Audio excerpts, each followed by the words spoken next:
Jadi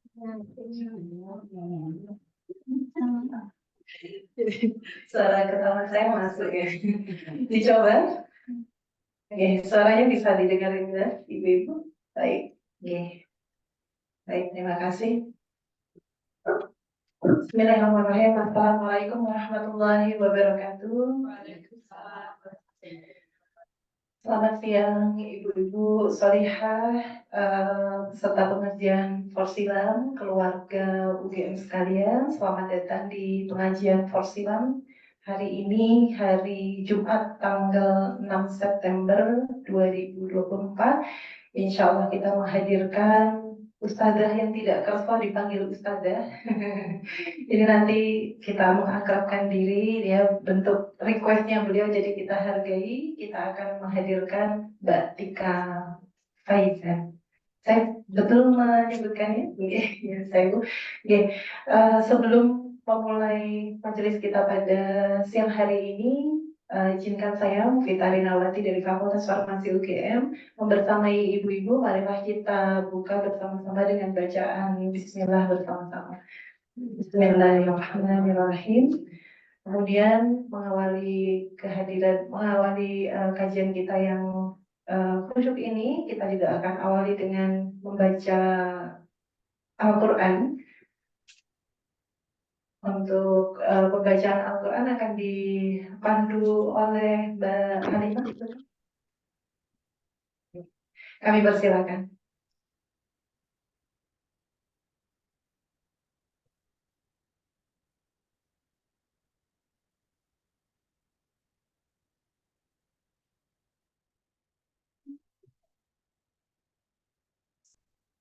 Assalamualaikum warahmatullahi wabarakatuh.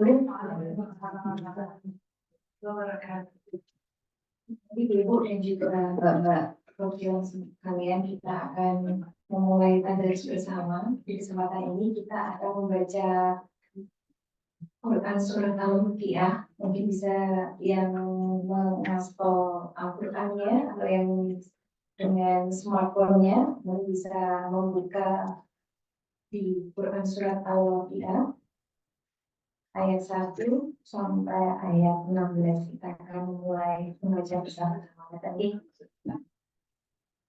Mari kita mulai.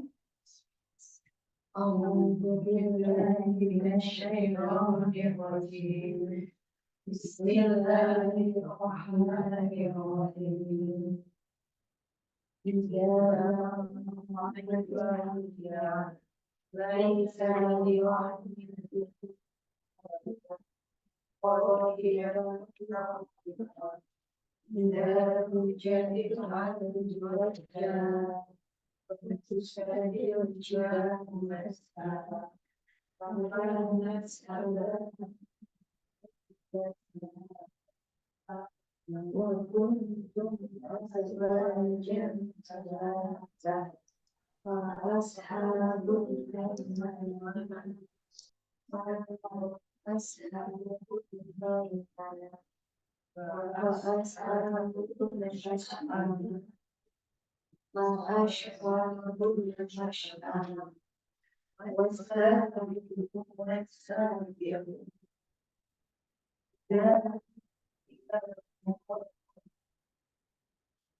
Dengan nama Allah yang Maha Pengasih, Maha Penyayang, apabila terjadi hari kiamat, terjadinya tidak dapat didustakan ataupun disangkal.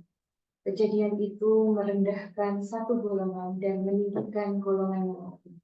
Apabila bumi diguncangkan sedahsyat-dahsyatnya dan gunung-gunung dihancur luluhkan sehancur-hancurnya, maka jadilah ia debu yang berterbangan.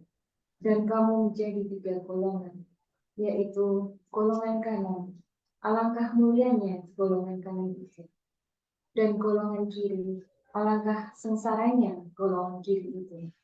Dan orang-orang yang paling dahulu beriman, merekalah yang paling dahulu masuk surga. Mereka itulah orang yang dekat kepada Allah, berada dalam surga kenikmatan. Segolongan besar dari orang-orang yang terdahulu, dan segolongan kecil dari orang-orang yang kemudian.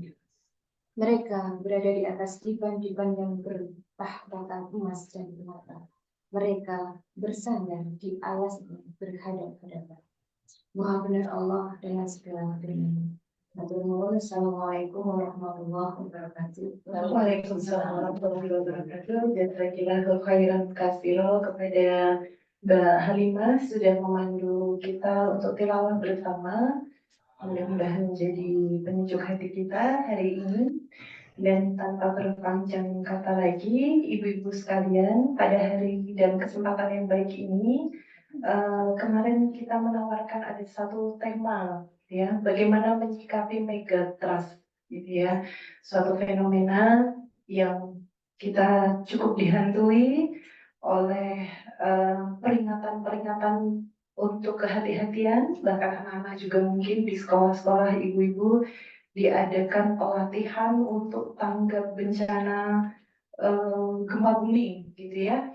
Nah, sebagaimana sudah dipaparkan dalam banyak hadis, kalau ibu-ibu mungkin ada yang mengikuti kajian atau pembahasan hadis tentang bagaimana fenomena di akhir zaman, memang akan banyak sekali kejadian gempa bumi, longsor, kemudian juga datangnya wabah penyakit. Kita bahkan sudah pernah merasakan dikurung di rumah ya Bu ya, 2 tahun atau lebih gitu ya, dan ini kita juga terancam kembali ya, mudah-mudahan tidak dengan virus apa Ibu, Mpox ya, iya, monkeypox ya, monkeypox. Mudah-mudahan Allah lindungi kita dari pandemi. Dan untuk menyikapi berbagai fenomena ini ya, terutama yang ada di akhir zaman dan yang sedang panas-panasnya kita kaji adalah megatrust. Kita menghadirkan Ustazah yang tadi tidak bersedia dipanggil Ustazah, kita panggil Mbak saja kalau gitu, Mbak Tika Faiza, yang Bapak Ibu, Ibu-Ibu mungkin sudah sering melihat wajah beliau di Instagram, di Facebook, seringkali wajahnya menghiasi flyer-flyer kajian di Nurul Asri, di Deresan. Jadi beliau juga berpraktek konsultasi psikologi di sekitarnya, nanti biar beliau sendiri yang cerita. Kemudian selanjutnya nanti biar beliau berkenalan, ibu-ibu kita sambut, silakan Mbak Tika Faiza, kamu silakan.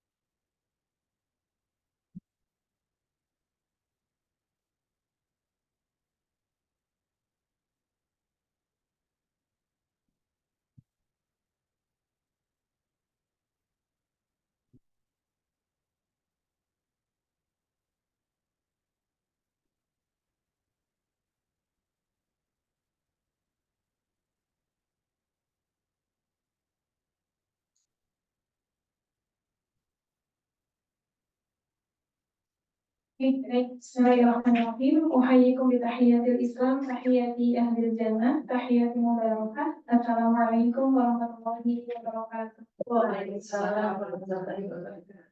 Alhamdulillahirabbil alamin, wassalatu wassalamu ala asyrofil anbiya'i wal mursalin wa ala alihi wa sahbihi ajma'in. Amma ba'd. Ibu-ibu sekalian yang dirahmati oleh Allah, yang hadir di ruangan kajian secara offline atau yang hadir secara online, kadang-kala kita perlu curiga kalau Allah mengizinkan kita hadir di majelis ilmu dan ngomonginnya adalah bencana, mungkin kita perlu curiga jangan-jangan gitu ya, Allah ingin menitipkan kepada kita suatu pesan, di mana pesan itulah yang kemudian perlu kita follow up untuk menjadi orang-orang yang selamat. Kenapa begitu? Karena Rasul sendiri yang memberikan rambu-rambu begitu ya. Kalau Allah itu ingin menyelamatkan seseorang, maka seseorang itu akan dipahamkan terhadap ilmu agamanya sendiri. Dan Islam itu bukan sekedar agama, bagaimana ritual-ritual ibadah itu dilakukan, melainkan Islam itu adalah the way of life, begitu ya, jalan hidup yang bahkan mengatur hal-hal yang sangat kecil sekali, gitu ya. Kami waktu belajar salah satu hadis Nabi, sangat terkaget-kaget, gitu ya, saking detailnya Islam, tidak hanya tentang sholat atau ibadah haji yang menggerakkan manusia seluruh dunia, ya, bahkan hal kecil seperti semisal nanti kalau panjenengan gagal gitu makan, terus ada yang nyangkut di gigi, itu kalau orang Jawa bilangnya apa Bu? Sulit. Itu ternyata ada panduannya dalam Islam. Sampun pernah dengar? Iya. Nanti dipraktekkan ya, pura-pura selilitan gitu ya. Kalau ada makanan yang tersangkut di gigi, kita bersihinnya, ngelepasin sangkutan yang ada di gigi itu pakai alat. Contoh alat yang digunakan untuk melepaskan tusuk gigi. Maka makanan yang nyangkut tadi harus dikeluarkan dari mulut. Tapi kalau kita bersihinnya pakai gerakan lidah, kan sakit ya? Dibersihin pakai lidah gitu. Kalau nyangkutnya nggak terlalu dalam, biasanya digeser pakai lidah bisa. Maka sangkutan makanannya tadi ditelan. Ya, sangat kecil sekali ya, urusan makanan nyangkut di gigi aja itu ada panduannya dalam Islam, apalagi tentang mega trust. Gitu ya. Pasti banget gitu ya, pasti ada ceritanya bagaimana Allah gitu ya melalui perangkat-perangkat yang ada dalam Islam menjelaskan dan memitigasi gitu ya, tidak hanya untuk menyelamatkan fisik tapi lebih dari itu gitu ya. Karena pada faktanya banyak juga orang-orang soleh, orang-orang baik yang meninggal karena bencana. Kalau orang meninggal karena bencana itu apakah beliau tidak disayang oleh Allah? Belum tentu. Karena orang yang meninggal bahkan karena runtuhan ya, karena wabah itu pada situasi tertentu itu bisa diklasifikasikan sebagai orang yang meninggal dengan pahala seperti orang yang mati syahid. Ya, maka bencana itu kalau sudah ditakdirkan sebagai gitu ya, pahalanya seperti orang yang mati syahid, bencana terasa sebagai musibah atau terasa sebagai anugerah. Ya, meninggalnya rasanya sebagai musibah, tapi tidak pernah akan ada orang yang abadi di dunia. Jadi semuanya pasti meninggal, hanya tinggal menunggu antrian.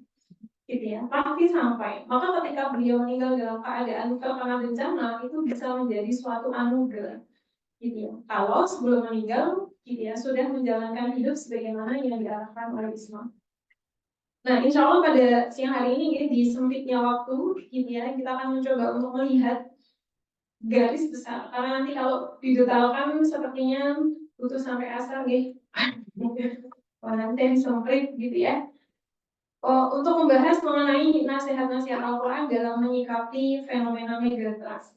Waktu pertama kali BMKG merilis megatrust, perasaannya bagaimana Bu? Terbayang tsunami. Oh iya, terbayang tsunami. Sampai pernah mengalami kan? Juga waktu itu. Enggak juga, mengalami gempanya ya. Oh iya. Barangkali ibu-ibu yang di belakang berkenan menyampaikan pendapat atau mbak-mbaknya. Menurut yang terbayang saat ada rilis megatrust? Cemas, ya. Ada respon-respon psikologis yang muncul saat kita mendapatkan stimulasi eksternal, semacam informasi bernama megatrust. Ya. Kalau Allah itu memberikan kita akal dan memberikan kita perasaan, ya, afeksi dan seterusnya yang kemudian dalam Islam lebih banyak dibicarakan di bawah tema hati.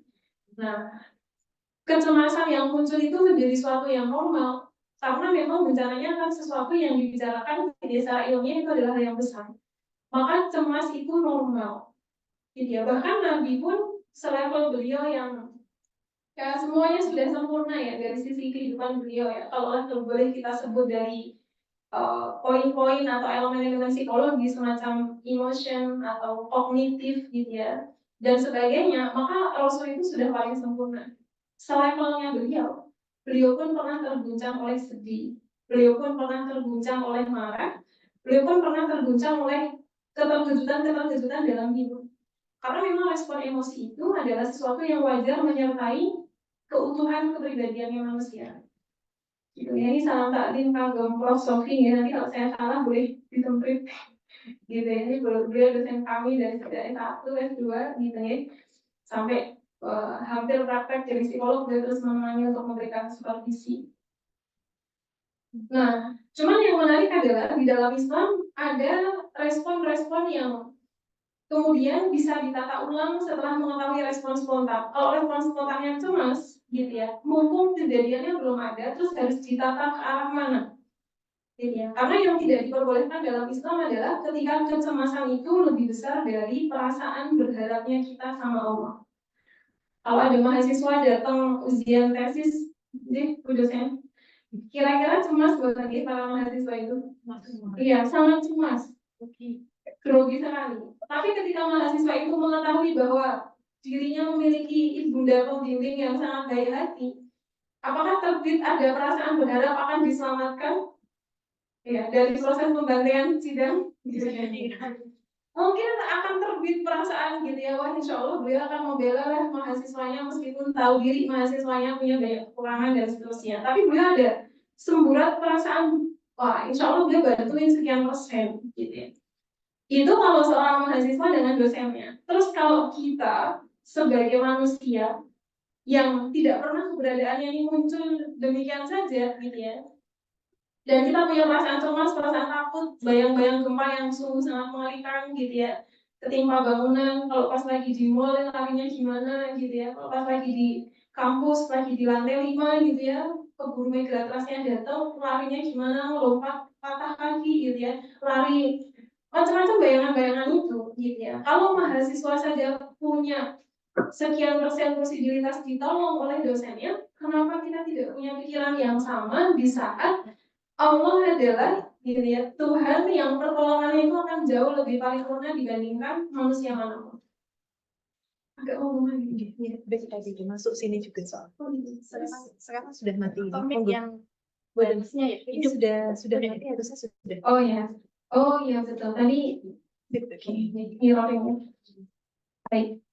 Nah, maka ibu-ibu sekalian yang dirahmati oleh Allah gitu ya. Nanti sebisanya saya menyampaikan materi karena standar penyampaian materi yang modelnya seperti itu biasanya minimal 1,5 jam. Untuk di breakdown perikilan ayat-ayatnya begitu ya, tapi karena ketersediaan waktunya sampai setengah 1 kalau tidak salah, maksimal 1 kurang 15 sudah bersama pertanyaan. Nah, berarti nanti kalau kurang komprehensif, ya dari hati yang paling dalam saya mohon maaf begitu ya, tidak bisa menyampaikan secara komprehensif. Begitu. Nah, apa yang perlu kita pelajari dari awal dulu nih, sebelum nanti kita bicara beberapa hal tentang megatrust, bukan bidang saya tentunya, gitu ya, tapi sependek kita bisa belajar, insya Allah pengetahuan basic itu bisa didapatkan oleh siapapun, meskipun bukan ahli kebumian atau geologi, begitu ya. Nah, sebelum masuk ke sana, gitu ya, ibu-ibu sekalian yang hadir secara offline maupun online, gitu ya. Ada satu pertanyaan menarik yang pertanyaan ini sudah dibicarakan dari zaman peradaban Yunani. Di mana peradaban Yunani ini salah satu center daerahnya yang kemudian menjadi gudangnya para ilmuwan, namanya menapa? Sak menika ada Dolpres mboten? Ibu dosen derek. Dolpresnya snack double. Gitu ya. Dolpresnya snack double. Dari zaman Yunani ada satu bagian daerahnya tuh yang memang kumpulan para ilmuwan tuh suka kumpul di sana. Bahkan disebutkan tidak pernah ada satu ilmu yang nggak pernah didiskusikan di situ. Entah diskusi itu sampai selesai kepada suatu final conclusion gitu ya, atau itu masih ngambang, itu pernah dibicarakan. Jadi ada yang menebak nama kotanya? Ini seluruhnya tahu untuk jadi. Iya, oh ini ada yang komen di chat gitu nih. Oh maaf suara tidak terdengar. Atau saya pick up pakai mic HP gitu. Jangan-jangan masih masuk. Kalau nomor yang di situ dimatikan nomor. Oh, yang di situ sudah. Oh gitu. Sudah. Oh, sudah masuk kok, sudah. Berarti sampun Sudah jelas. Oh, jadi matur nuwun. Baik.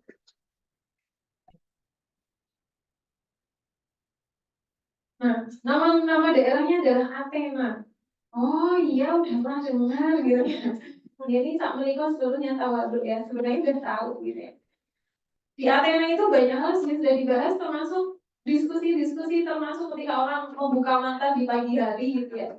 Terus memperhatikan kenapa ada matahari terbit dari arah timur gitu ya, terus tenggelam di barat, kenapa ada rasi bintang, kenapa ada galaksi Bima Sakti, tetanggaan sama Andromeda dan sebagainya. Itu didiskusikan untuk mendapatkan satu ekstraksi pengetahuan saat jadi gitu ya, gimana sih awal langit dan bumi itu ada. Pertanyaan ini bukan hanya pertanyaan para ahli kebumian, tapi para ahli filosof sekalipun itu juga mengajukan pertanyaan serupa sampai nanti timbul pertanyaan paling puncak, siapa yang menciptakan? Kalau kita yang ditanya, jawabannya siapa? Iya. Kalau orang muslim yang ditanya, jawabannya Allah. Cuman yang menarik adalah Al-Quran memberikan challenge untuk kognitif kita. Kalau bahasa psikologinya begitu, kalau bahasa Al-Quran ya, Al-Quran memberikan challenge untuk akal kita, benarkan pengetahuan kita yang meyakini bahwa Allah adalah pencipta langit dan bumi, itu sudah terfollow up dengan benar. Itu challenge yang diberikan Al-Quran. Kenapa begitu? Pak Ibu sekalian yang dirahmati oleh Allah, ada satu ayat yang menghentak kesadaran kita nih. Ini surahnya tadi tidak ditulis ya, surah Al-Ankabut ayatnya 61. Ya. Ini adalah bocoran bagaimana memvalidasi suatu pengetahuan itu apakah sudah terfollow up dengan baik atau dia sebenarnya hanya basic knowledge, pengetahuan dasar aja. Gitu ya. Ini yang ngajarin adalah Allah langsung gitu ya. Allah ngajarin gitu ya. Walain sa'al tahum. Kalau kamu bertanya kata Allah pada mereka, yang dimaksud mereka ini siapa? Yang tidak beriman kepada Muhammad dan apa yang dibawa. Persisnya adalah waktu itu objek yang dibicarakan adalah orang-orang kafir Mekah. Ya, karena mereka tidak beriman kepada Muhammad, ya logikanya mereka harusnya nggak beriman sama Allah dong, gitu kan. Nah, cuma Allah menantang kemampuan kognitif yang kemudian begitu orang tuh berpikir gitu ya, langit dan bumi ini nggak mungkin diciptakan oleh manusia gitu ya, sedangkan manusia itu punya limit waktu hidup. Nanti kalau orangnya sudah mati, terus yang memaintenance dunia siapa gitu ya. Jadi tidak pernah ada yang berkesimpulan bahwa manusia lah yang menciptakan langit dan bumi. Tidak pernah ada yang berkesimpulan begitu. Karena sudah sangat bisa diketahui bahwa kapabilitasnya manusia dalam menghandle kehidupannya sendiri pun banyak trouble-nya, apalagi memaintenance langit dan bumi. Kemudian muncullah banyak asumsi, terus siapa yang menciptakan langit dan bumi? Nah, itu diskusinya panjang dari banyak aspek ya, dari para filosof, ahli kebumian. Sebagiannya akhirnya menemukan jawabannya Allah, sebagiannya akhirnya tersesat, sebagian yang meninggal ateis. Akhirnya sangat berdinamika sekali. Tapi kemudian ada satu ayat yang kemudian menghentak pola pikir kita. Allah mengajukan ya metode validasi gitu ya. Kata Allah, walain sa'alahum, seandainya saja engkau bertanya wahai Muhammad kepada mereka nih orang-orang yang nggak percaya sama Allah, gitu ya, diajukan satu pertanyaan seperti dulu para filosof mengajukan pertanyaan. Apa itu? Man khalaqas samawati wal ardo. Man siapa? Khalaqa yang telah menciptakan as-samawati lapis-lapis langit, wal ardo dan bumi, wasakhara syamsa wal qamar, dan juga yang telah menciptakan bagaimana matahari itu bisa bersinar dan meredup di waktu maghrib, atau bagaimana qamar bulan itu terang benderang ketika malam dan hilang di waktu siang. Ya, ini Allah ngajarin kita. Kalau orang-orang kafir itu ditanya siapa yang nyiptain langit dan bumi dan kemudian yang nyiptain matahari atau bulan, terus Allah kasih tahu, pasti mereka akan bilang, bahkan kepastiannya itu, ibu sekalian yang dirahmati oleh Allah, direkam oleh Al-Quran, gitu ya, untuk menggaransi kepastian jawabannya itu sampai dengan 2 metode. Ya, penggaransian dalam Al-Quran itu bisa dilakukan dengan beberapa metode. Kalau di ayat ini muncul dengan 2 kali penguatan. Huruf lam di depan sama nun di belakang ini, gitu ya. Ini namanya at-taukid kalau dalam bahasa Arabnya. At-taukid itu artinya huruf yang digunakan untuk menguatkan bahwa pasti banget kejadiannya akan seperti itu.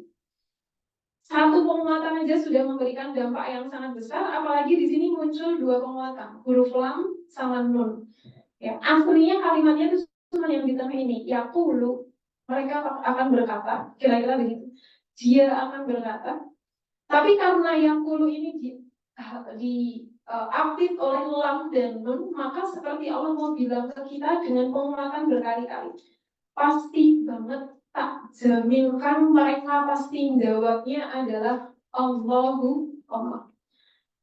Secara ringkas, kalau kita mau meresum ayat ini, bahasa sederhananya, kalau kita tanya sama orang-orang kafir siapa yang nyiptain langit dan bumi, gak akan ada yang jawab manusia, gak akan. Juga dia gak akan menjawab berhalanya mereka zaman itu namanya Lata, Uzza, Hubal. Mereka gak akan menjawab itu. Kenapa? Secara logika itu tidak mungkin, karena berhala itu yang nyiptain mereka. Mana mungkin berhala bisa nyiptain langit dan bumi? Gitu ya, sebodoh-bodohnya orang nggak akan mungkin bisa mengatakan bahwa berhala lah yang menciptakan langit dan bumi, meskipun pada faktanya mereka yang sebenarnya adalah berhala. Maka di sini Allah memberikan penguatan sampai 2 kali dengan penguatan ganda. Pasti banget mereka akan menjawab yang menciptakan langit dan bumi itu adalah Allah. Fa'anna yufakun. Gitu ya. Nah, apa yang tersisa dari ayat ini? Masalahnya di mana? Masalahnya adalah banyak orang yang meyakini semua keajaiban alam semesta. Bagaimana langit itu berdiri tanpa tiang. Gitu ya. Ini menarik juga untuk dibicarakan ya. Banyak orang merasa bahwa gunung itu adalah penyangga langit. Tapi setelah orang punya kecanggihan teknologi muterin bumi, ternyata gunung itu nggak ada yang nyangga langit. Gunung manapun nggak ada yang bisa nyangga langit. Padahal gitu ya, bangunan tertinggi atau bagian dari kehidupan alam semesta yang tertinggi itu ya gunung itu sendiri. Tapi ternyata tidak pernah ada gunung yang difungsikan untuk menyangga langit biar nggak roboh. Ya, langit tanpa tiang, terus kemudian berbagai kejadian alam semesta, gitu ya. Ternyata ya percaya aja kalau itu tuh yang menciptakan adalah Allah. Nah, apa kaitannya dengan Megatrust? Allah boleh dibilang orang nggak percaya sama Allah sebagai Tuhan yang disembah. Orang mungkin percaya bahwa Megatrust itu di bawah kendalinya Allah sebagai pencipta langit dan bumi. Kalau sampai sini mungkin banyak orang bersepakat memang alam semesta itu diciptakan oleh Tuhan. Permasalahannya adalah apakah orang yang percaya bahwa Allah adalah pencipta langit dan bumi termasuk kejadian Megatrust akan menghantarkan keyakinan yang levelnya lebih tinggi dibandingkan keyakinan Allah sebagai pencipta. Di sini letak masalahnya. Kalau boleh ditulis sebagai suatu penelitian, nah pertanyaan dalam penelitiannya di situ, gitu ya. Apakah orang yang percaya Allah adalah pencipta, Allah adalah desainer bahkan terhadap peristiwa Megatrust yang diprediksi oleh BMKG itu akan terjadi? Kalau memang begitu kejadiannya, gitu ya. Terus gimana? Impact berikutnya tuh ke arah mana? Nah, disitulah muncul judul yang diangkat gitu ya oleh ibu-ibu panitia gitu ya, nasihat Al-Quran dalam menghadapi Megatrust. Keyakinan kita bahwa Allah lah yang menyeting itu pasti. Tapi terus habis itu apa? Gitu ya. Itulah yang kemudian di-challenge oleh ayat ini. Kalau mau dirasa-rasain ya, Al-Quran itu sangat menarik gitu ya untuk men-challenge kemampuan kognitif kita gitu ya, yang kemudian akan ditabrakkan pada beberapa fakta yang membuat kita mau tidak mau harus merenung. Nah, ibu-ibu sekalian dirahmati oleh Allah, untuk menjawab pertanyaan ini, gitu ya, mohon izin untuk mengajak berpetualang sedikit, gitu ya, pada 15 abad yang lalu. 15 abad yang lalu itu kehidupannya Sinten? 15 abad yang lalu itu kehidupan siapa? Kehidupan Nabi Shallallahu Alaihi Wasallam. Saya ingin mengajak ibu-ibu sekalian berpetualang ke zaman di mana Rasulullah masih hidup. Ini ada hadis yang sangat panjang, tapi kita ambil poin yang paling belakang. Gitu ya. Tentang apa itu kejadiannya? Ketika itu Rasul mengatakan gitu ya kepada Aisyah radhiyallahu anha, gitu ya, kalau aku malam ini tak sholat yang lama gimana kira-kira? Ya kalau bahasa kitanya gitu, kalau udah bahasa hadisnya sesuai redaksi ini, gitu ya. Nah, secara singkat akhirnya Rasul sholat, gitu ya. Cuman ketika sholat ternyata Aisyah melakukan observasi terhadap sholatnya Nabi. Sebulannya, gitu ya, sebulan nih sepanjang Nabi sholat itu Rasulullah pun menangis, gitu ya. Beliau menangis sampai yang awalnya cuma basah di wajah beliau, itu lama-lama sajadah tempat sujudnya beliau itu sampai kebasahan. Ya, dan itu mengundang pertanyaan Aisyah selaku observernya. Ini ada apa ya? Kenapa Rasulullah sampai segitunya banget? Padahal beliau adalah orang yang sudah dijaminkan oleh Allah, gitu ya, surga yang paling tinggi, sudah dijaminkan oleh Allah, gitu ya, tempat yang paling keren, sudah dijaminkan oleh Allah, diampuni, gitu ya, ma taqaddama min dzambihi wa ma ta'akhkhar. Sudah diampuni dosanya yang sudah berlalu maupun dosa yang belum dilakukan, itu sudah ada penjaminan ampunannya. Tapi kenapa beliau menangisnya sampai kayak gitu? Nah, ibu sekalian yang dirahmati oleh Allah, gitu ya, saking lamanya Rasul itu nangis sampai Bilal bin Rabah itu ketakutan. Kenapa? Bilal bin Rabah itu anaknya sinten, Bu? Bilal bin Rabah, orang tuanya namanya siapa? Bapaknya?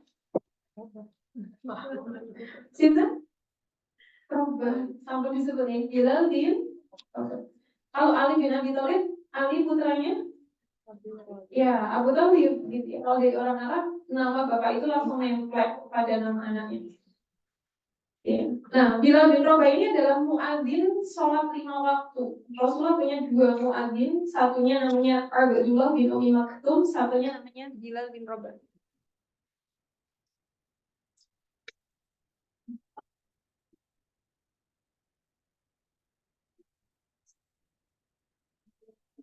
Kalau saya nggak pakai mic, terdengar gak? Sambil menunggu. Kalau saya nggak pakai mic masih terdengar gak? Jelas banget. Oh, baik, jelas banget ya. Oke. Lebih jelas ya. Mati satu saluran. Mati di sini ya, mati satu saluran ya. Oh, yang ini.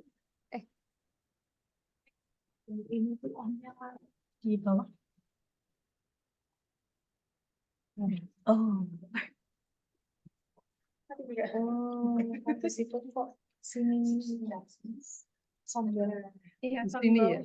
Oh gitu. Oke, Mbak Nawi. Waduh, kalau ini saya nggak tahu ya. Soalnya di sini kayaknya. Kalau nggak pakai mic tetap terdengar gak? Oke, baik. Mungkin yang di Lebih Zoom jelas. sangat terdengar. Lebih jelas. Oh, Iya. Oke, baik. Nah, apa yang membuat Bilal ketar-ketir? Karena biasanya selesai azan subuh, ya, Bilal bin Rabah selesai azan subuh, kemudian Rasul sholat 2 rakaat sebagai bagian dari sholat sunnah, karena beliau biasanya memang sholat sunnah itu di rumah, begitu ya. Rumahnya beliau itu pelatarannya masjid, jadi begitu buka pintu itu langsung masjid.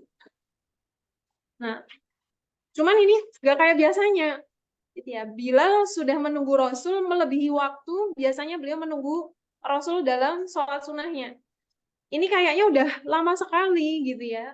Karena ketar-ketir sebentar lagi subuhnya habis, langit sudah mulai agak terang, akhirnya Bilal memberanikan diri untuk ngetuk pintunya Nabi. Ini peristiwa yang kalau dalam sudut pandang perjalanan para sahabat gitu ya, bagaimana mereka memiliki adab etika terhadap Nabi, ngetuk pintu Nabi itu suatu hal yang amat sangat dihindari. Ya, karena memang adabnya tunggu sampai beliau keluar, gitu ya. Tidak boleh diketuk, apalagi diteriakin dari luar, gitu ya. Nah, maka ketika beliau harus mengetuk, gitu ya, Bilal memiliki 1001 pertimbangan, gitu ya. Ini sakjane nggak sopan, tapi gimana? Sebentar lagi subuh mau habis, gitu ya. Fajar sudah mau menyingsing lebih tinggi. Daripada ketelatan sholat subuh, akhirnya beliau dengan 1001 pertimbangan memberanikan diri mengetuk, walaupun itu bukan kebiasaan para sahabat untuk berani ngetuk pintunya Nabi. Pas diketuk, Rasulullah keluar dalam keadaan matanya kayak mata panda itu, guys, sembab sekali dengan bekas-bekas air mata yang masih sangat terlihat nyata. Ngomong-ngomong, sesuatu yang membuat Rasul sampai menangis berarti itu adalah hal yang sangat besar sekali.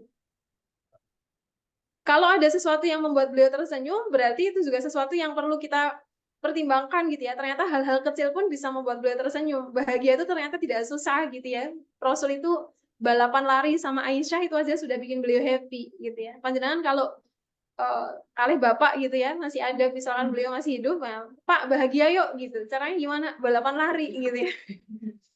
Ya sore-sore muterin GSP misalkan ngonten. Nah, maka ketika beliau menangis, itu akan menjadi sorotan sekali dari para sahabat, sampai Bilal memberanikan diri untuk bertanya, ya Rasul, gitu ya, kenapakah engkau menangis, gitu ya, sampai dikatakan oleh Bilal bin Rabah, Gitu ya. Wa qad ghafarallahu laka ma taqaddama wa ma ta'akhkhar. Jika engkau menangis karena dosa, bukankah dosanya sudah diampuni?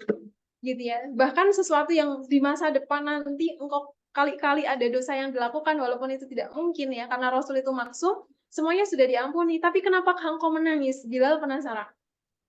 Nah, kemudian beliau mengatakan gitu ya, afala akunu abdan syakuran, gitu ya. Apakah aku tidak boleh menjadi seorang hamba yang bersyukur? Sungguh gitu ya, malam tadi sesaat sebelum beliau pergi sholat subuh telah turun sebuah ayat yang itu mengguncang Nabi. Wah, berarti ini ayat nggak ayat sembarangan, sampai beliau mengatakan kalimat yang ini model gaya bahasa yang apa nih, kalau bahasanya dosen kita lulus mora gitu misalkan. Gaya bahasa yang kemudian akan menghasilkan hentakan jiwa yang luar biasa. Kalau di bahasa Arab kan bunyinya adalah wailun, sungguh sangat celaka kata beliau. Liman qoro'aha, siapapun yang membaca ayat ini walam yatafakkar fiha, tapi tidak pernah memproses gitu ya. Yatafakkar ini kalau mau dibedah dengan beberapa konstruk yang ada di psikologi, ini melibatkan semua proses kognitif, dimulai dari mencari ilmunya, mempersepsi masa lalu atau mempersepsi semua pengalaman gitu ya, sampai ada proses imajerinya, sampai ada berbagai proses yang ada dalam kemampuan berpikir seseorang, itu masuk dalam kata sederhana yatafakkar, tapi itu konsep kognitif sudah masuk di situ. Telah turun ayat gitu ya, wailun liman qoro'aha, celakalah siapa yang membaca namun tidak pernah mentafakurinya. Kalau bahasa Islamnya begitu. Nanti kalau dibedah pakai konstruksi psikologi ini sangat pelik sekali begitu ya. Karena melibatkan kemampuan berpikir yang luar biasa. Nah, ternyata yang dimaksud apa? Ayat yang kalau kita baca tapi kita tidak merenunginya, kata Nabi, celaka kita. Gitu ya. Kita akan menjadi orang-orang yang celaka, gitu ya. Terus kemudian Rasul mulai membaca ayatnya, inna fi khalqis samawati wal ardi, persisnya ada pada surah Ali Imran ayatnya 190, nanti rangkaiannya sampai bawah. Gitu ya. Nah, memang bunyi ayatnya bagaimana? Ini saya tuliskan ulang ya. Ayat ini kalau dibaca terjemahan bahasa Indonesia kelihatannya biasa, tapi kalau panjenengan melakukan proses yang disebut Nabi, ia tafakkar, berpikir, Megatras pun ketemu dalam ayat ini. Kok bisa begitu? Kita mulai dari penggal pertama, gitu. Inna fi khalqis samawati wal ardi. Di depan ada kata inna. Inna ini fungsinya mirip seperti penguatan di awal yang tadi kita bahas. Ini metode lain dalam menguatkan kalimat. Ya, ini namanya huruf yang digunakan untuk proses penjaminan, gitu ya. Penjaminan bahwa kalimat yang jatuh setelahnya itu pasti benar. Apa yang dijaminkan oleh Allah? Inna fi khalqis samawati wal ardi. Dalam proses penciptaan langit dan bumi, kata Allah, waqtilafil laili wan nahar, dan bergantinya siang dan malam, gitu ya. La ayatil liulil albab. Nah, kata kuncinya ada pada kata yang pendek ini, ibu-ibu sekalian yang dirahmati oleh Allah. Gitu ya. Apakah Megatras itu berhasil menghantarkan kita pada kode ayat ini, atau Megatras itu hanya berhenti pada pengetahuan kognitifnya kita? Itu yang mau dimaksud oleh ayat ini dihubungkan dengan Megatras. Gitu ya. Sesungguhnya dalam penciptaan langit dan bumi bergantinya siang dan malam. Nah, ini muncul lagi. Kalau panjenengan perhatikan di sini ada huruf la, kecil banget, tapi sama Allah la ini disuruh duduk di situ untuk memberikan penegasan bahwa semua itu kalau dipikir betul-betul akan menghasilkan ayatin. Dalam bahasa Indonesia ini diartikan tanda-tanda. Tanda itu menjadi suatu hal yang penting, gitu ya. Kenapa begitu, gitu ya? Kalau tadi kita perhatikan ya, bagaimana acara ini dimulai, awalnya semuanya duduk pada tempatnya, gitu ya. Ada yang sedang melakukan aktivitas sendiri, ada yang sedang ngapa-ngapain dan seterusnya. Begitu beliau yang menjadi MC gitu ya, sudah naik di atas podium, mulai pegang mic, pasti suasananya lain. Kenapa? Pegang mic itu akan menjadi penanda masuknya suatu acara, gitu ya, dari yang santai mulai agak serius. Itu cuma pegang mic, itu akan menjadi ayat yang menunjukkan bahwa suatu fenomena itu akan terjadi berikutnya. Kalau sudah dipegang mic-nya, beliau sudah mengucapkan salam, berarti acara sudah dimulai. Ada implikasi-implikasi yang terjadi setelah tanda itu muncul. Nah, ini juga begitu. Ya. Kalau kemudian gitu ya, pada penciptaan langit dan bumi atau bahkan bergantinya siang dan malam, itu kalau mau dipikir betul-betul kata Allah, ada penanda yang bisa dibaca setelah ini akan ada apa. Nah, kira-kira ngoten. Maka gitu ya. Bagaimana Al-Quran mengajarkan kita untuk menyikapi megatrust itu sebenarnya menjawab tanda apa sih yang mampu dibaca oleh pikiran kita secara akal. Selain memahami bahwa megatrust itu tentunya adalah bagian dari skenario Allah, selain itu apa lagi? Nah, untuk menjawab sebenarnya gitu ya, katalah ayatin inilah yang perlu direnungkan secara dalam agar hati kita bisa menemukan makna yang lebih besar dibanding sekedar oh ya udah megatrust itu gitu ya, bagiannya ilmu kebumian dengan semua kompleksitas yang dimiliki, kita tinggal mitigasi aja. Itu betul. Tapi ternyata Allah tidak menginginkan kita menjadi manusia-manusia teknikal yang kalau ada apa harus bagaimana. Tidak hanya begitu.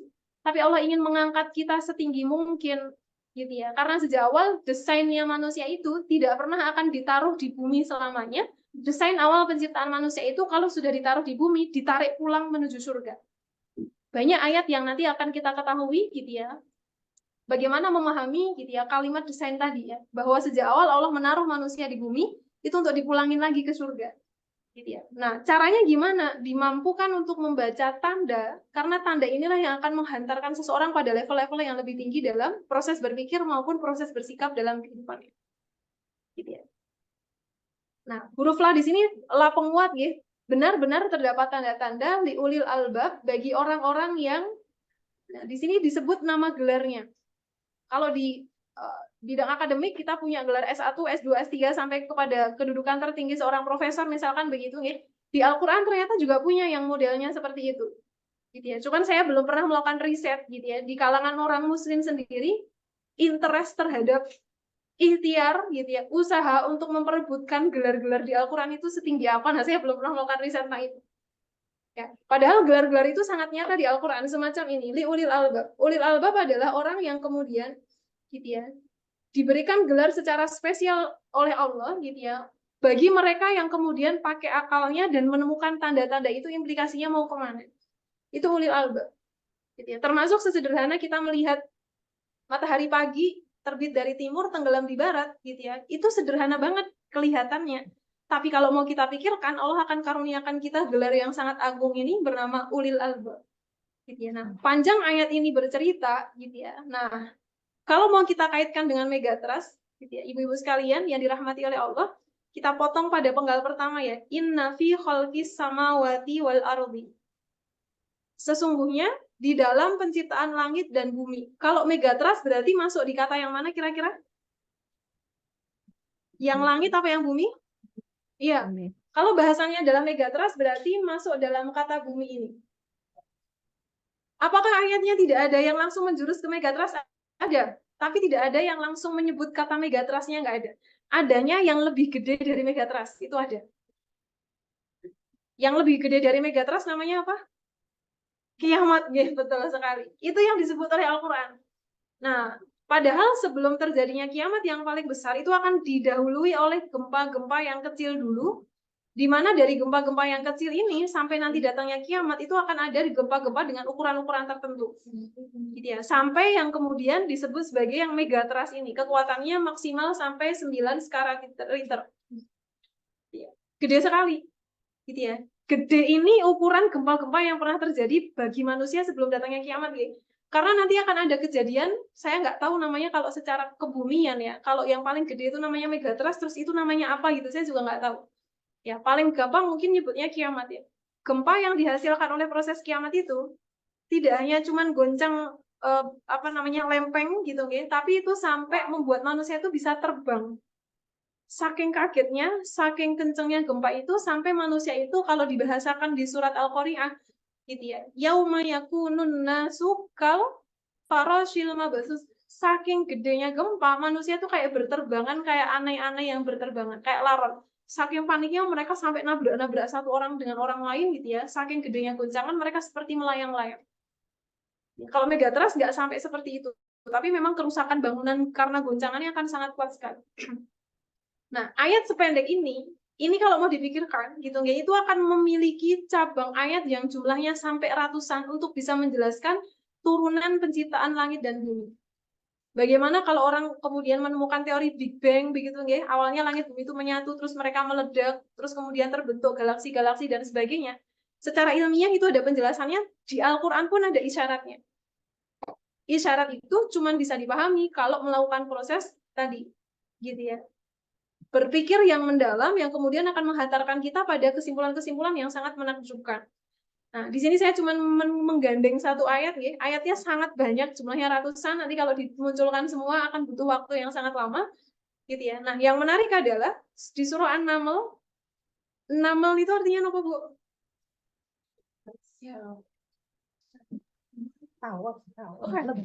Itu Nahl.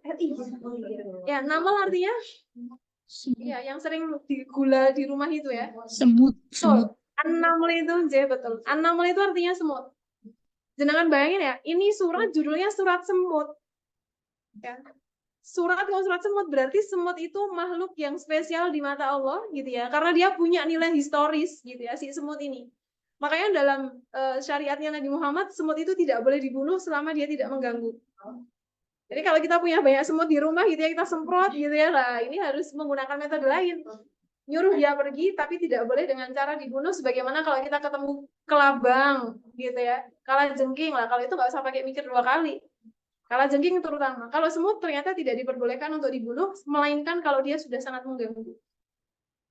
Jadi kalau ada anak kecil, kalaupun jenengan masih punya putro kecil atau punya cucu, dia mainan semut terus digites-gites gitu ya. Nah, secara praktikal sebagai seorang muslim yang seperti itu ternyata perlu dihindari. Karena An-Naml ini punya keistimewaan di sisi Allah, gitu ya. Nah, saya punya suami, beliau bahkan meneliti tentang hormon-hormon yang dikeluarkan semut dalam berkomunikasi gitu ya. Beliau jurusannya matematika tapi ngomonginnya semut gitu ya. Jalur semut dalam membentuk pola-pola matematis gitu ya. Saya juga nggak tahu itu ilmunya gimana gitu ya. Ternyata sampai segitunya ya, semut kecil yang kemudian kita kira itu makhluk yang sangat ya sudahlah gitu ya. Ternyata itu berharga sekali di mata Allah. Di dalam surat semut ini, ibu-ibu sekalian yang dirahmati oleh Allah, Allah kasih kita penunjuk yang sangat luar biasa ketika Allah mengatakan watarol jibala, dan ketika engkau melihat gunung tahsabuha jamidah, engkau kira gunung itu kalau bahasanya orang Jawa berdiri begegek sampai nggak kelihatan bergeraknya. Panjenengan kalau lihat Merapi, apakah Merapi itu selalu di situ? Iya nggak? Iya, kelihatan mata. Kelihatan mata dia selalu di situ. Gitu ya. Padahal Allah sudah bilang wahia tamurru marros sahab, padahal para gunung itu. Nah, ini menarik ya kalimatnya ya. Kalau dipikir pakai mata, observasi mata nggak dapatnya harus pakai akal memang. Gitu. Wahia tamurru, padahal si gunung itu tamurru, dia tuh berjalan marros sahab, sebagaimana berjalannya awan. Ini yang bilang Al-Quran ya. Iya. Ternyata gunung itu berjalan sebagaimana berjalannya awan. Hal kok bisa? Nah, observasi mata harus perlu didukung dengan gitu ya, beberapa kecukupan ilmu sampai kemudian kita meyakini ayat ini sebagai suatu kebenaran yang kemudian secara ilmiah baru dibuktikan. Gitu ya. Nah, kalau panjenengan lihat ya, sejak awal bagaimana bumi itu tercipta, sebelumnya seluruh yang dihuni oleh manusia ini bentuknya pangea seperti ini. Betul nggih? Ini zaman belajar zaman SMP, SMA tuh ada materi seperti ini. Di mana dulu daratan termasuk para gunung-gunung itu ya menyatu seperti ini. Gitu ya. Tapi karena terjadi pergerakan lempeng tektonik gitu ya, baik lempengnya benua atau lempengnya samudera, yang kemudian megatrust ini terjadi karena pertemuan lempeng samudera nabrak sama lempengnya benua. Nah, tabrakannya ini yang sangat kenceng jadinya megatrust. Nah, megatrust itu sakjane dari dulu juga ada. Kalau megatrust itu nggak ada, nggak mungkin Pangea ini, gitu ya, kemudian akan berubah menjadi peretelan-peretelan pulau, gitu ya, dari Pangea yang jadi satu, kemudian menjadi Laurasia, gitu ya, Gondwana Land, kemudian dia akan berproses, gitu ya, dengan miliaran tahun, sampai kemudian akan berubah, ya, sampai dunia kita di hari ini. Kalau panjenengan amatin ya, ini tuh kayak awan yang berjalan. Kan awalnya menggumpal seperti ini awannya. Kerasa badan? Terus bergerak dikit-dikit. Nah, panjenengan kalau mengamati awan dari bawah itu kan kadang di awalnya menggumpal terus dia misah-misah, ngoten kan? Iya. Gitu. Dia awalnya menggumpal terus dia misah-misah. Nah, ternyata semakin hari dia akan semakin berpisah dan semakin kelihatan gitu ya bagaimana dunia yang kita huni hari ini. Nah, megatrust yang dibicarakan gitu ya oleh badan meteorologi gitu ya atau badan vulkanik yang kemudian punya concern terhadap mitigasi bencana gitu ya. Sakjane itu hanya membicarakan tentang pergerakan satu lempeng dari seluruh dunia yang diciptakan oleh Allah seperti awan yang bergerak. Ya, ini Indonesia di sebelah mana? Ya, ini ya. Ini kalau di peta ternyata bentuknya cuma kayak gini doang. Iya. Di manakah megatrust terjadi? Ya, di sebelah sini. Gitu ya. Ya, ini ada peta yang ini apa namanya arahnya ke arah Malaysia. Ya. Nah, ini Sumatera. Sini harusnya ada peta Jawanya ya. Ini Kalimantan. Sini ada Sulawesi. Ya, ada rukanya gitu ya. Terus di sini ada Papua. Nah, di manakah megatrust? Megatrust itu terjadi di kecil di sebelah sini, ya. Di Selat Sunda, antara pojokan Sumatera sama pojokan Jawa. Di sini ada Selat Sunda. Satunya adalah, gitu ya, Selat Mentawai sama Siberut. Itu terletaknya di Padang sini. Nah, megatrust yang diinformasikan berhasil mengguncang kebingungan banyak orang itu ternyata kalau mau kita lihat dari peta seluruh dunia itu mak cumli aja. Ya, mak cumlinya ini tuh sebenarnya adalah bagian dari inna fi khalqis samawati wal ardi yang sudah Allah informasikan. Bumi, gunung-gunung yang ada dalam kehidupan manusia, mereka tuh bergerak sebagaimana bergeraknya awan dan sangat terlihat sekali kalau kita melihat peta ini. Ini kan bergeraknya benua, bukan bergeraknya gunung, betul. Kenapa gitu ya? Ini bisa menjadi cerminan pergerakan gunung karena gunung itu, ibu-ibu sekalian yang dirahmati oleh Allah, panjenengan pernah mendampingi kemah, buatan? Pernah mendampingi kemah? Kalau ada tenda kemah kita tegakkan, gimana tenda ini mbak bergerak? Leres sekali. Dikasih pancang. Kalau pancangnya bergerak, apakah tendanya ikut bergerak? Ikut pasti kan? Ya, kalau misalkan pancangnya 4, terus pancangnya diangkat oleh orang 4, terus dipindahkan ke lokasi, gitu ya. Tenda utamanya apakah ikut bergerak? Jelas. Nah, gunung nanti akan diinformasikan oleh Allah di ayat yang lain, ternyata gunung itu seperti pasaknya tenda. Kalau gunungnya gerak, semuanya jadi ikut bergerak. Nah, maka gitu ya, kalau nanti kita lihat bagaimana megatrust itu terjadi, ya, tadi saya coba cariin di web-web yang terpercaya begitu. Ternyata proses megatrust itu seperti ini, ya. Saya bukan ahli kebumian, tapi secara basic bisa kita pahami secara sederhana begitu ya. Ini adalah oceanic crust. Ini adalah lempeng benua, lempeng samudra maksudnya. Ada banyak di atasnya ini samudra yang sangat luas. Gitu ya. Terus gitu nggih nabrak sama lempengnya kontinental, miliknya benua. Yang sebelah sini ini adalah samudra, terus sebelahnya adalah benua. Gitu ya. Nah, ini tuh sajane bergerak terus begitu aslinya. Tapi pada satu posisi tertentu gitu nggih, dia akan nabrak dengan tabrakan yang sangat kencang. Kalau di gambar ini diberikan keterangan oleh pemilik gambar, gitu ya. Megatrust itu terjadi pada zona dengan garis merah. Nah, ini kan tabrakannya persis nggih. Ini lempengnya samudra, terus ini adalah lempengnya benua, terus nabrak. Yang di atas ikut nopo? Yang di atas ikut keangkat, otomatis terjadi gempa yang sampai dengan kekuatan maksimal gitu ya, 9 skala Richter gitu ya, yang kemudian disitulah akan terjadi kerusakan yang sangat banyak sekali. Nah, di mana perannya gunung nih kalau pertemuan dua lempeng yang berbeda, lempeng samudra dengan lempeng benua, pertemuannya namanya subduksi. Gitu ya. Kalau lempengnya yang ketemu sama-sama samudra atau sama-sama benua, nanti dia akan punya format yang lain. Nah, subduksi ini kemudian akan menghasilkan magma di bawah sini ini. Pertemuannya tadi akan mengeluarkan magma dari dalam inti bumi. Magma ini akan terus naik, terus meledos jadi gunung Merapi. Nah, seringkali makanya gempa-gempa seperti ini diikuti dengan aktivasi gunung. Gitu ya, diikuti dengan aktivasi gunung karena memang si lempengan ini gitu ya pada kedalaman tertentu, kalau nanti kita baca di beberapa literatur gitu ya, kedalamannya 150 km di bawah tanah sampai 200 km magma ini mulai muncul. Ya, nah magma ini perlahan akan terangkat naik sampai nanti kalau dia sudah sampai permukaan bumi, dia akan muncul sebagai letusan. Nah, kira-kira ngoten. Ya. Nah, ini kalau mau kita pikir sebagai peristiwa kebumian, ini adalah suatu hal yang niscaya karena akan terus bergerak seperti itu. Ya. Nah, bukankah kalau kita memikirkan seperti ini hanya dengan akal, ya udah kita hanya akan ngasih jawaban bahwa ini adalah kekuasaannya Allah, ini adalah bagian dari inna fi khalqis samawati wal ardi. Sampai poin itu dalam Islam itu namanya tauhid rububiyah. Tauhid yang menunjukkan betapa kita ini percaya Allah lah sang penghandle seluruh alam semesta, termasuk yang maha menjadikan lempeng ini tuh nabrak itu juga bagian dari skenario-nya inna fi khalqis samawati wal ardi. Tapi tesih kemutan nggih, tadi ujung ayatnya ada kata apa? La, mungkin ada posesnya di nanti kalau posesnya tidak berhasil dilarang pulang. Gitu ya. Ada kata nama la, ya, ini postes ya nanti akan dijawab. Ya, ini dia. Nah, inna fi khalqis samawati wal ardi. Bahkan yang kita bahas ini baru penggal paling awal, itu pun baru ngomongin gunung, gunungnya pun baru dibahas bagaimana Allah mengumpamakan marros sahab, gunung itu akan berjalan seperti berjalannya awan. Baru begitu. Kita belum bicara tentang nanti di Al-Quran di ayat yang lain Allah akan cerita.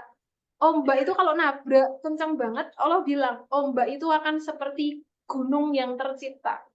Gitu ya. Itu dalam beberapa film yang diproduksi oleh orang barat itu sampai keluar kalimat kayak gitu. Mereka lagi bereksperimen gitu di suatu pulau terpencil, terus mereka dari kejauhan, wah itu ada daratan gitu ya. Kenapa di situ ada gunung yang ada di tengah laut gitu ya. Setelah mereka perhatikan ternyata bukan gunung, itu hanya wave, ombak yang sangat tinggi sampai membentuk gunung. Itu kalimat bisa muncul dari observasi mata, tapi sakjane sebelum mata menemukan observasinya, Quran sudah mendahului bahwa ombak yang terbentuk akibat benturan-benturan air, dia akan menggelombang tinggi sampai di pandangan manusia terlihat gunung, padahal itu bukan. Nah, itu canggihnya Quran yang mengajari kita bagaimana fenomena alam itu menghantarkan kita untuk memahami jebulannya di Quran sudah ada. Tapi nggak akan kelihatan kecuali orang-orang yang melakukan proses berpikir yang tepat, gitu ya. Makanya kalau kita mencintai Quran itu, ibu-ibu sekalian yang dirahmati oleh Allah, tidak harus jadi ahli suatu spesialis ilmu, pasti ilmu-ilmu seperti itu akan kita cintai. Gitu ya. Misalkan kita bukan ahli kebumian gitu ya, tapi tertarik belajar seperti ini, bukan karena kita mau jadi ahli geologinya, bukan. Tapi ini tuh bahasan yang ada di Al-Quran paling basic, secara basic knowledge yang kita perlu tahu, karena ini adalah bahasannya Quran. Sebagai bukti kita mencintai Quran, maka seseorang gitu ya, termasuk ulama zaman dahulu, mereka menjadi ulama ensiklopedis. Satu sisi mereka ahli kedokteran, sisi lain mereka ahli kebumian gitu ya. Sampai itu menimbulkan pertanyaan, kok bisa ya ahli kedokteran di saat yang sama ahli kebumian? Karena sumber bacaannya tuh sama. Kenapa sumber bacaannya? Al-Quran. Karena Al-Quran ini semua tema dibahas. Maka siapapun yang mencintai Al-Quran, ketertarikan terhadap bahasan Quran itu akan menghantarkan kita punya basic knowledge yang apa istilahnya yang jadi kaya gitu. Bukan berarti kita akan menjadi ahli pada suatu bidang itu, bukan. Tapi paling minimal kita jadi ngerti, oh iya ya, ternyata Quran itu secanggih itu untuk memprediksi suatu peristiwa gitu ya, yang bahkan gitu ya, tadi saya coba nyari gitu ya, megatrust ini tuh bisa diprediksi atau tidak gitu ya. Saya coba nyari gitu ya di Badan Meteorologi gitu ya. Ternyata ahli yang mewakili Badan Meteorologi itu bilang gitu ya, tidak pernah ada alat sampai hari ini untuk bisa memprediksi kapan megatrust itu bisa definitif waktunya. Misal hari Sabtu tanggal sekian jam sekian terjadi megatrust. Ternyata nggak ada. Ya, secanggih-canggihnya manusia bisa memprediksi megatrust, gitu ya. Itu tetap tidak akan ada kesempurnaan yang bisa diraih, gitu ya. Termasuk bagaimana celah nggak ada alat untuk definitif terhadap kapan terjadinya megatrust, gitu ya. Itu sudah cukup untuk membuat manusia perlu merunduk. Secanggih-canggihnya prediksi, akan ada celah yang bisa kelewat di situ. Gitu. Nah, kalau bahasanya beliau gitu ya selaku ahli Badan Meteorologi ini gitu ya, beliau menyebut ya ternyata ada konfirmasinya gitu ya. Kalau megatrust itu tinggal tunggu waktu, ini yang bikin orang jadi panik ya. Ini Prof Sofi nih, bidang ilmunya Prof Sofi, pembuatan kalimat itu mempengaruhi psikologisnya orang. Betul begitu? Iya.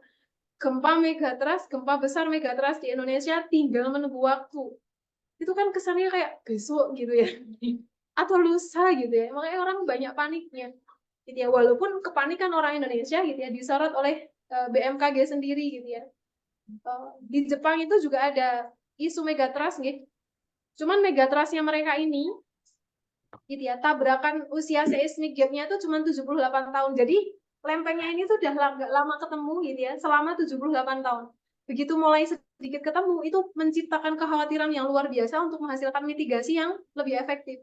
Gitu ya. Nah, beliau menyorot bagian itu apakah di Indonesia gitu ya, yang gapnya itu sampai 200 tahun. Jadi megatrust terakhir itu sampai membutuhkan hitungan 200 tahun ke belakang. Gitu ya. Apakah itu berhasil menciptakan kekhawatiran untuk memunculkan mitigasi yang efektif? Mitigasi bisa jadi ada. Apakah itu efektif? Nah, ini pertanyaan lain.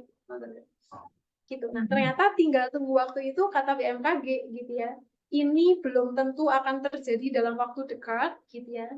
isu megatrust ini tuh dimunculkan karena kemarin di Jepang habis ada megatrust. Nah, mumpung momennya dapat, kita angkat megatrust yang ada di Indonesia, gitu ya. Yang kemudian megatrust yang ada di Indonesia itu diperkirakan pada 2 titik, satunya Selat Sunda, satunya Selat gitu ya, Mentawai Siberut, yang waktunya wallahu a'lam. Kata BMKG sendiri nih, tetapi bukan berarti segera terjadi gempa dalam waktu dekat.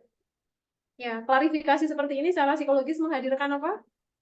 Ketenangan. Oh yo wes nek ora saiki gitu ya. Gitu ya. Nah, cuman ya balik lagi ya, karena waktunya udah habis nih. Terus harus bagaimana? Kalau semua orang juga percaya, bahkan orang kafir pun juga tahu kalau yang mengatur seluruhnya itu adalah Allah, termasuk mekanisme semua-muanya, bagaimana kita memiliki gitu ya, kesempatan untuk naik level. Nah, disinilah kata ayat ini perlu kita jawab. Ibu-ibu sekalian yang dirahmati oleh Allah, ternyata maunya Allah sampai membuat Rasul itu terguncang nangis gara-gara turun ayat la ayati liulil albab. Kenapa beliau semenangis itu? Salah satu hikmahnya adalah beliau begitu memikirkan kalau umatnya nanti cuman kenal Allah sebagai pencipta, bukankah itu musibah? Banyak orang percaya dengan Allah sebagai pencipta, tapi tidak semua orang memutuskan Allah sebagai sesembahannya. Buktinya, gitu ya, banyak mereka percaya Allah sebagai pencipta, tapi maksiatnya tetap jalan. Itu bukti bahwa mereka hanya yakin Allah itu pencipta, tapi tidak memutuskan Allah itu sebagai sesembahan. Karena itu dua yang berbeda. Satunya namanya tauhid rububiyah, satunya akan jatuh sebagai tauhid uluhiyah. Maka untuk menjawab pertanyaan tadi, la ayatin, ibu-ibu sekalian yang dirahmati oleh Allah, Allah itu sebenarnya tidak kurang-kurangnya ngasih tanda ke kita untuk kembali menyembahnya secara gitu ya, maksimal atau gitu ya, mulai mengeliminasi hal-hal atau perilaku dalam diri kita yang tidak relevan dengan tauhid uluhiyah itu. Jadi kalau ada orang bilang saya nggak dapat hidayahnya Allah gitu ya, itu bisa jadi gitu ya, indikasinya kalau kita pakai rumusnya Al-Quran tidak menggunakan potensi akalnya untuk memahami tanda-tanda. Karena Allah sudah jaminkan, kalau tanda-tanda itu dibaca pakai akal, pasti kok akan sampai kepada tauhid uluhiyah. Padahal tanda-tanda itu begitu kita melek mata, semua tanda itu bisa dilihat. Pohon, udara, siang, malam, langit, bumi, matahari, semuanya disebut oleh Allah di Al-Quran. Cuman kegandengan itu terlalu sering kita lihat, sampai kita tidak memaknainya sebagai bagian dari tanda-tanda yang mau ngasih tahu kita, bukankah Allah yang menciptakan, tapi sudahkah engkau sampai kepada proses penyembahan yang paripurna kepada Allah itu sendiri? Nah, ini saya baru sampai kepada kesimpulan pertama, tapi waktunya sudah habis. Karena setelah ini sebenarnya ada turunannya, gitu ya, termasuk sudut pandang yang lain, begitu nggak? Kenapa Allah menciptakan gempa? Nanti pada beberapa sirah para sahabat, termasuk Umar ya, ketika Umar itu menjadi pimpinan tertinggi, Rasulullah meninggal, Abu Bakar meninggal, pas zamannya Umar itu terjadi gempa. Terus beliau menghentakkan kakinya sambil mengatakan, wahai bumi, adakah sesuatu yang telah aku lakukan sebagai suatu dosa karena engkau tidak pernah bergetar di zaman Nabi, engkau tidak pernah bergetar di zaman Abu Bakar, tapi kenapa engkau bergetar di zamanku? Adakah kesalahan yang aku lakukan? Adakah kesalahan kaumku yang dilakukan sehingga itu membuatmu dipinjam oleh Allah untuk bergetar demi mengingatkan kami sebagai penanda sudah banyak maksiat yang dilakukan? Ingatlah untuk sampai kepada tauhid uluhiyah, memperbaiki proses penyembahan kita terhadap Allah. Ngoten kira-kira saya kembalikan ke Ibu. Baik, terima kasih. Saya rasa pembahasan dari Ustazah Tika Faiza sangat menarik dan kita tunggu kalau ada pertanyaan dari ibu-ibu sekalian, kami persilakan. Baik, satu. Ada lagi mungkin? Satu. Boleh juga dari Zoom. Silakan Raisen kalau ada. Sembari belum ada, kita persilahkan kepada ibu yang ada di ruangan di Fakultas Hukum. Monggo ibu silakan perkenalkan diri. Assalamualaikum warahmatullahi wabarakatuh. Waalaikumsalam warahmatullahi wabarakatuh. Atik dari Fakultas Ilmu Budaya. Ada 2 pertanyaan. Kenapa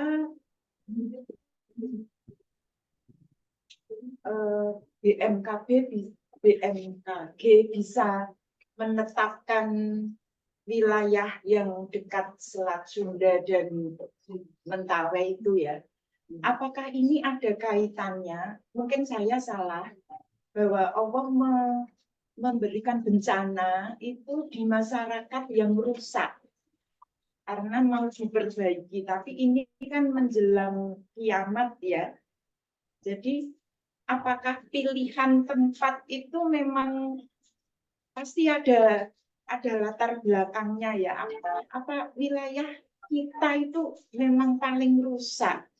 Yang pertama itu. Yang kedua, saya ingin mendengar keterangan bahwa umat Muslim itu tidak akan mengalami kiamat. Sudah dimatikan dulu. Jadi yang berterbangan tadi itu yang non-Muslim. Itu benar atau itu ilusi ya? Saya kurang tahu. Terima kasih. Assalamualaikum warahmatullahi wabarakatuh. Terima kasih Bu Ati. Kami beri kesempatan pada Bu Sofia. Silakan. Iya, sebentar. Assalamualaikum warahmatullahi wabarakatuh. Maaf, Waalaikumsalam warahmatullahi wabarakatuh. maaf Mbak Tika, Ustazah Tika, saya tidak bisa berkata-kata. Tadi saya menangis selama Mbak Tika menjelaskan betapa kita bersyukur sekali dipilih Allah menjadi umat Islam yang bisa memaknai semua firman Allah. Tapi saya sendiri masih sangat kurang sekali dan saya di dalam sisa usia saya itu saya berharap sekali saya bisa memahami Al-Quran dengan baik dan saya yang penting adalah saya berharap bahwa penjelasan Mbak Tika ini nantinya akan berlanjut gitu. Itu sebetulnya intinya sehingga kita mendapatkan suatu pemahaman yang lebih utuh meskipun itu nanti 2 atau 3 kali lagi itu sehingga kita bisa utuh ya pemahamannya mengenai megatrust dan tentunya ini dari sisi penjelasan dari Al-Quran itu saja Mbak. Matur nuwun, assalamualaikum warahmatullahi wabarakatuh. Waalaikumsalam warahmatullahi wabarakatuh. Baik, jadi makasih Bunda Sofia.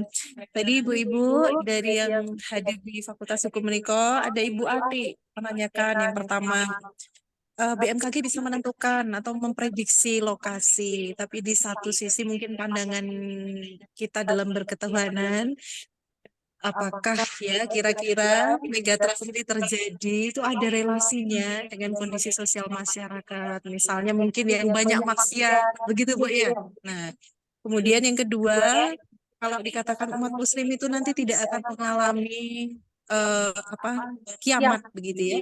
Nah, apakah nanti yang berterbangan seperti laron itu hanya orang kafir saja? Monggo Ustaz, serahkan pada Mbak Tika. Oke, baik. Bu Ati, terima kasih atas pertanyaannya. Ya, kalau secara ilmu, masuk tidak ini? Masuk. Oh iya, masuk. Jadi, sampai gini. Jadi, baik, Derek menjawab dulu sih.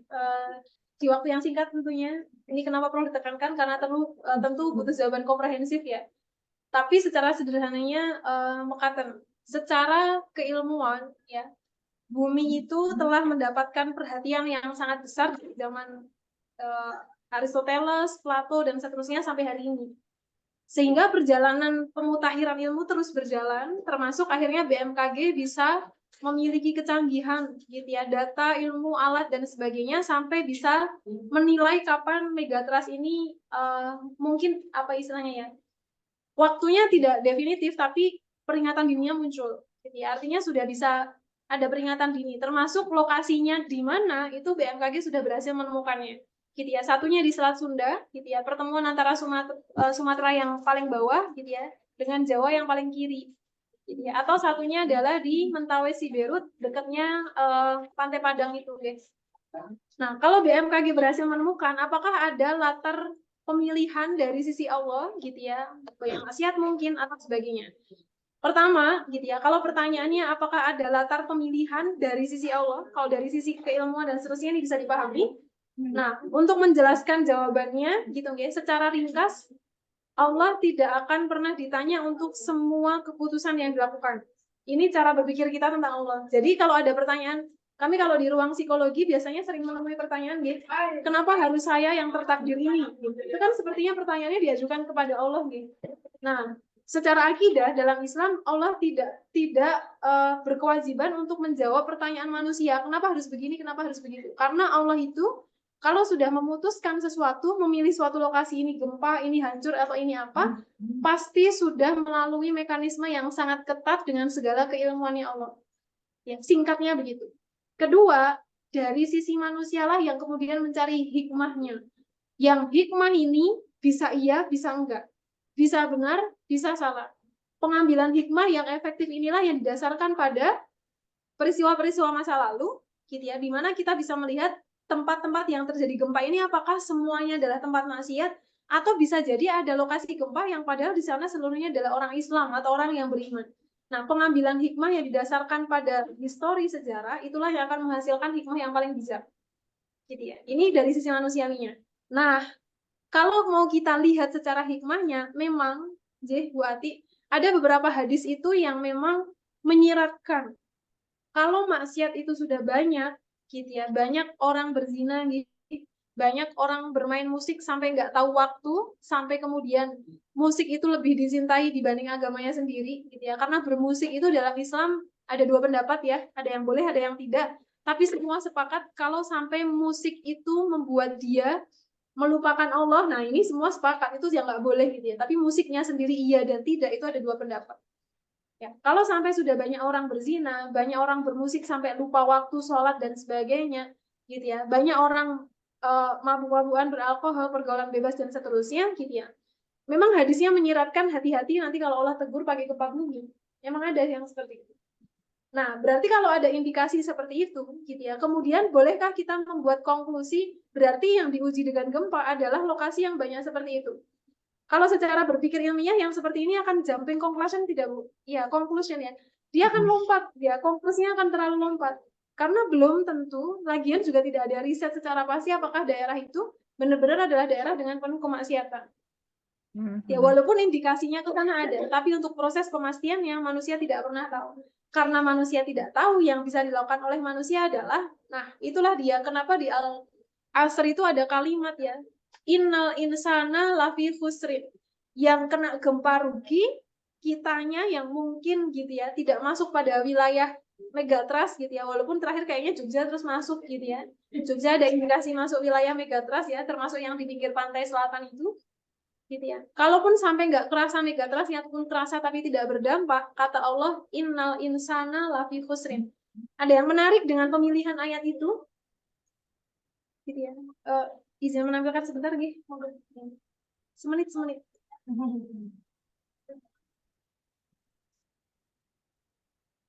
Al-Asr itu di juz berapa? Laras ya. 30. Ayatnya panjang atau pendek? Sangat pendek. Wal asri innal insana lafi khusrin. Nah, ini pemilihan ayatnya sangat, pemilihan katanya itu sangat apa istilahnya ya, presisi sekali gitu ya. Ketika Allah mengatakan innal insana, everybody, setiap orang, tapi setiap orangnya tidak disebut dengan anas. Anas itu artinya nopo kalau di Al-Quran? Manusia. Al-insan? Manusia. Loh, kok bodoh? Padahal istilahnya beda. Ternyata al-insan di sini menyiratkan manusia itu punya potensi berpikir, punya potensi menasihati, punya potensi banyak dalam dirinya. Tapi kata Allah, semua itu khusrin, rugi. Kita punya potensi baik, itu juga akan merugikan. Kita potensi buruk, apalagi. Gitu ya. Nah, maka ketika kita memahami bahwa ada zona-zona yang kemudian akan terjadi megatrust di sana pada beberapa episode waktu, gitu ya. Terus kita menghikmainya gimana? Hikmahnya adalah, kalaupun di sana ada kemaksiatan, berarti yang harus kita lakukan gimana? Karena kalau kita nggak melakukan sesuatu, kata Allah, kita pun rugi, meskipun kita nggak terdampak megatrustnya. Loh, kok bisa? Yang rugi kan yang kena megatrust. Kalau ayat ini bilangnya nggak gitu logikanya. Semua potensi yang kita miliki, potensi media sosial, potensi penelitian, potensi berpikir, potensi ngingetin, itu menjadi semua potensi, karena di sini Allah mengkode manusia bukan dengan kata anas, karena anas itu kata yang digunakan untuk membicarakan manusia secara komunal. Ini komunitasnya manusia, itu anas, ini komunitasnya jin. minal jinnati wan nas, dari komunitasnya manusia dan komunitasnya jin. Tapi begitu Allah memunculkan kata al-insan, Allah sedang menyentil potensi-potensi yang dimiliki manusia, minat, bakat, dan sebagainya. Semua rugi, makanya di Al-Asr dibilang, kecuali 4 kriteria. Salah satu kriterianya adalah watawasau bil haqq.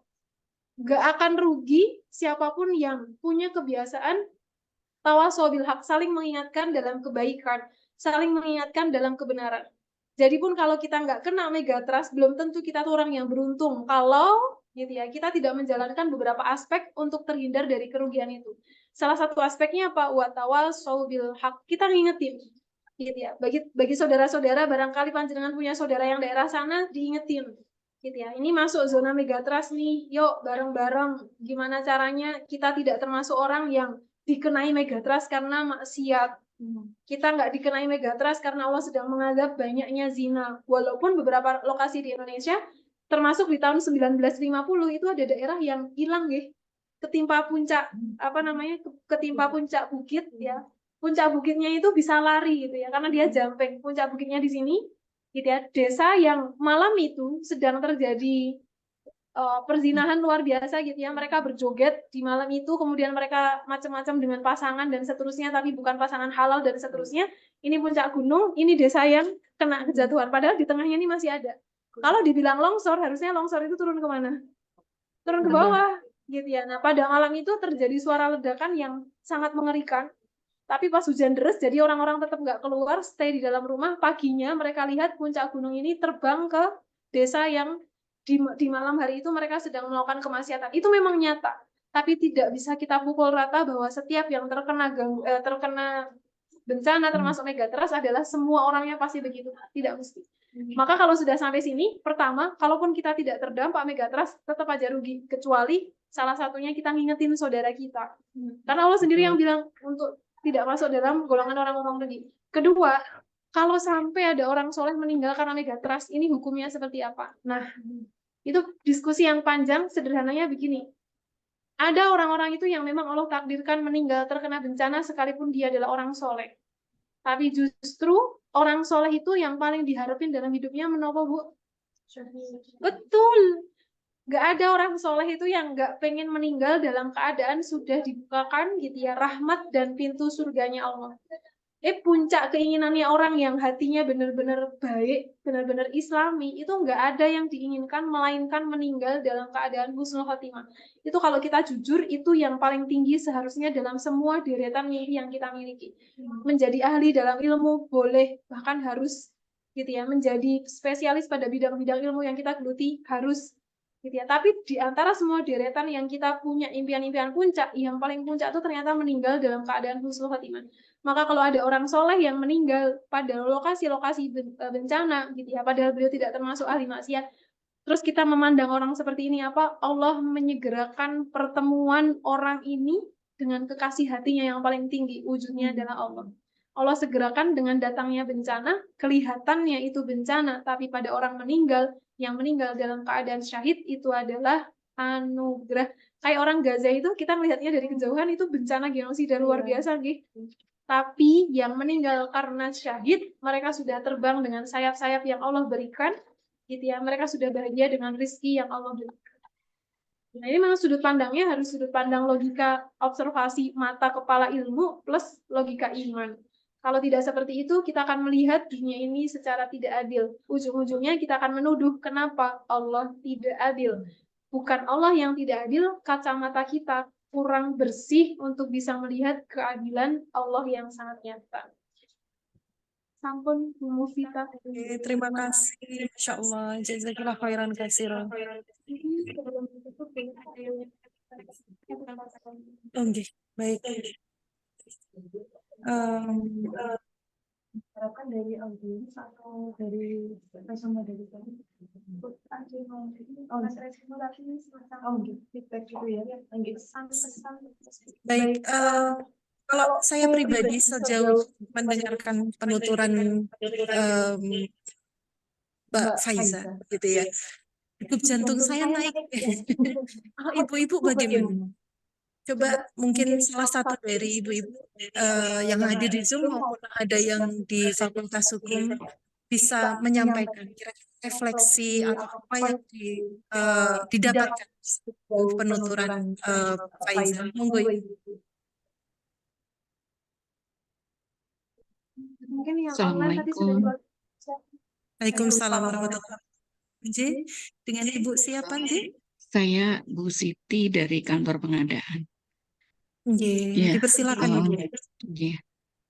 Kalau teringat Megatrust ini saya teringat dengan gempa 2026. Kebetulan rumah saya di Bantul, jadi korban gempa yang begitu parah. Keluarga saya, saudara-saudara saya banyak yang meninggal, dan yang menjadi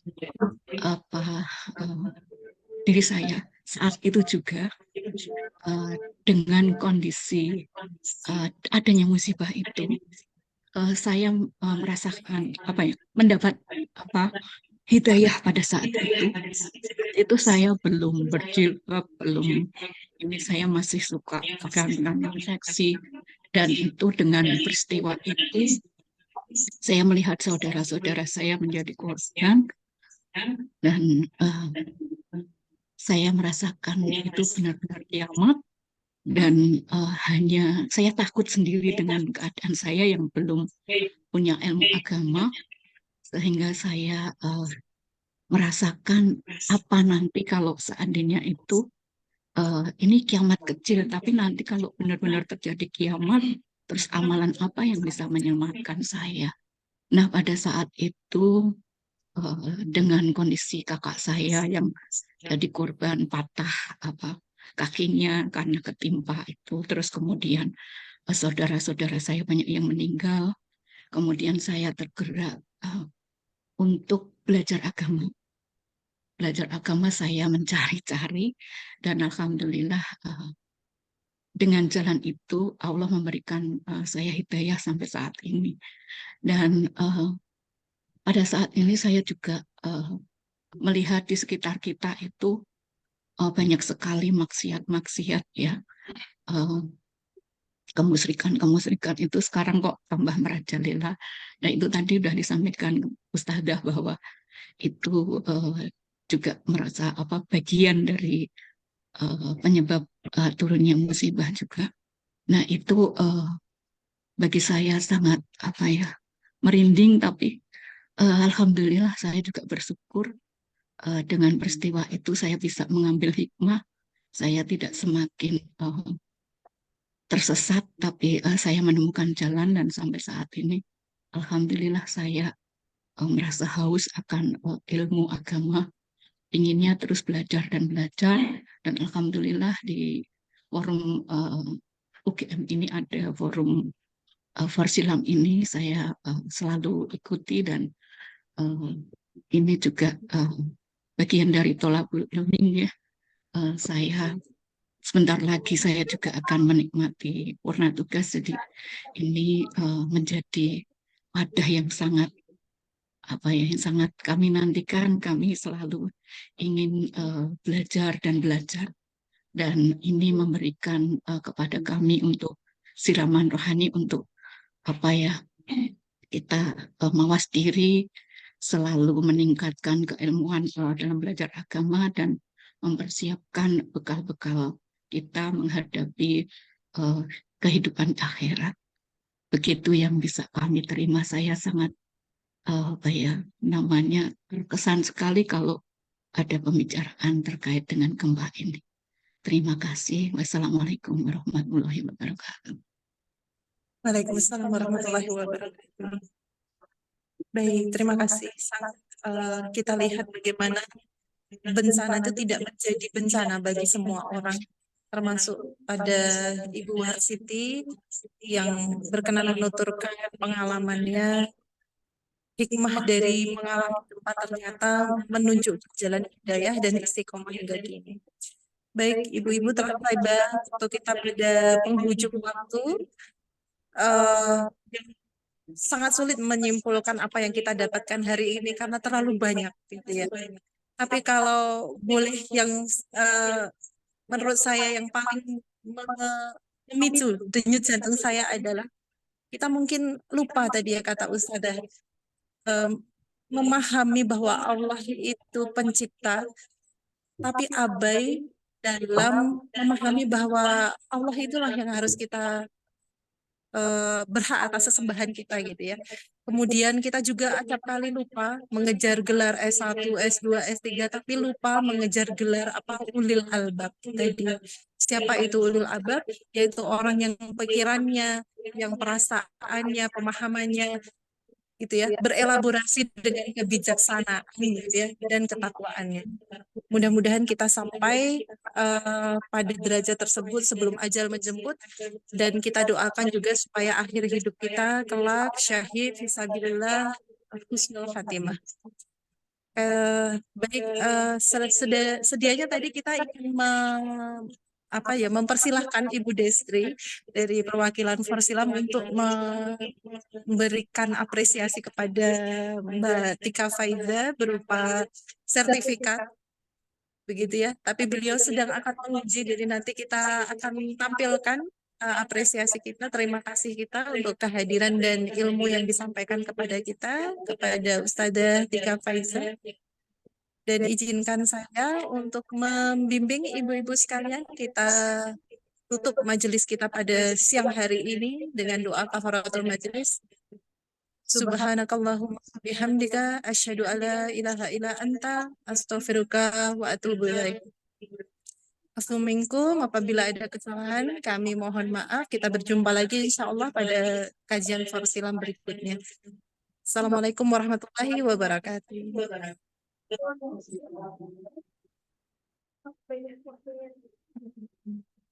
Memang tadi juga sayang kalau bisa dipanjangin mah dipanjangin. Jadi masih banyak hal yang masih bisa didasar emosional. Tadi kan masih saya bilangnya kesimpulan pertama ya, hal emosionalnya belum dibahas. Kalau di follow up berikutnya, tapi kalau follow up